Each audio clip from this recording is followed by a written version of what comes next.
Russian sources on Telegram report that a strike hit the location of the 95th Regiment in the Pokrovsk sector. Videos and images shared online show significant damage to a multi-story building, suggesting a powerful long-range attack, possibly by Himars rockets. While there is no official confirmation from either side, the posts indicate ongoing troop movements and reinforcements in the area, highlighting the tense situation around Pokrovsk. The strike underscores the vulnerability of Russian units stationed behind the front lines, as Ukrainian forces continue to exploit mobility, coordination, and precision weaponry to target key positions. If verified, this incident would mark another example of how Ukrainian long-range attacks are disrupting Russian operations, forcing Moscow to contend with constant threats even in supposedly secure rear areas. It reflects a continuing trend: Ukrainian forces striking decisively and maintaining pressure on Russian formations, demonstrating that no position is entirely safe from precision fire. And another amazing battle video from the same region.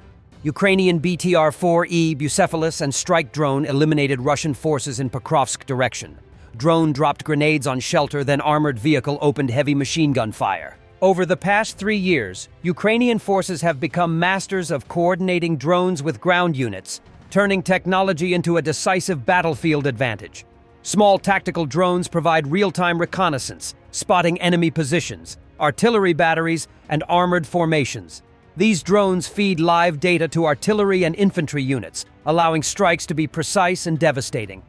Meanwhile, larger loitering munitions, often called kamikaze drones, are used in perfect sync with ground movements, softening enemy positions before infantry advances or forcing armored units into predictable paths. On the ground, this coordination has transformed combat dynamics. Russian forces, long accustomed to traditional front-line warfare, now face threats from above and around, often simultaneously. Tanks and infantry can be pinned down by drone-guided artillery, while drone swarms harass supply lines and rear positions, creating chaos and forcing commanders to split forces defensively. The effect is both psychological and tactical. Russian units are constantly under observation and threat, and even heavily fortified positions are no longer safe from sudden, coordinated strikes. The effectiveness of this approach has not gone unnoticed internationally. NATO armies are actively studying Ukraine's methods, analyzing how small, agile units with integrated drones can multiply firepower and situational awareness. Exercises in Europe now increasingly incorporate drone reconnaissance and loitering munitions in combined arms drills, reflecting lessons learned from the Ukrainian battlefield. In essence, Ukraine has turned drones from a supplementary tool into a core element of modern combined arms warfare, reshaping how conflicts are fought and setting new standards that even the most advanced militaries are now striving to adopt. Ukrainian defense forces destroyed a Russian ammunition depot on the Kinburn Spit in a joint operation between naval forces and the security service of Ukraine. Destroying a Russian field depot is crucial for Ukraine. It denies ammunition, fuel, and spare parts, disrupts frontline resupply, and forces Moscow to slow or halt attacks. Hitting depots weakens enemy momentum and amplifies every Ukrainian strike. Diesel fuel continues to disappear from gas stations across Crimea, with shortages reported in Jankoy and Belogorsk districts. Alushta and most Simferopol stations, monitoring group Crimean Wind reported. Ukraine's sustained campaign of strikes on Russian oil refineries is worsening the country's fuel shortages and triggering record price spikes, the Institute for the Study of War said in its last report. Analysts examined Russian media reports of a severe fuel deficit and a sharp rise in gas station prices. Since January 2025, gasoline prices in Russia have increased by 10%, the highest jump in the past 15 years. Such price surges will likely drive inflation higher and further destabilize Russia's macroeconomic situation, ISW assessed. The Institute also analyzed the consequences of Ukrainian attacks on oil infrastructure in occupied Feodosia, Crimea. Satellite imagery showed extensive damage to several fuel storage tanks at the terminal.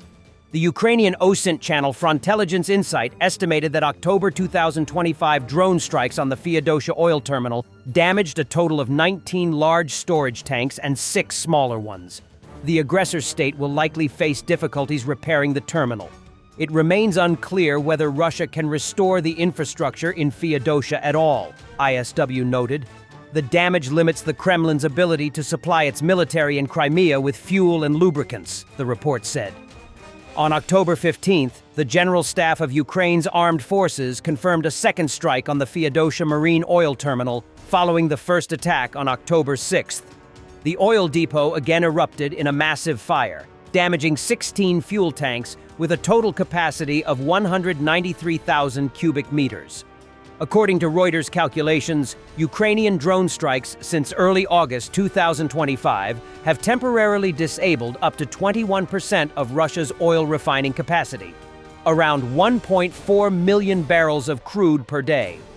The agency estimated that during this period, Ukraine carried out at least 58 strikes on Russian energy facilities.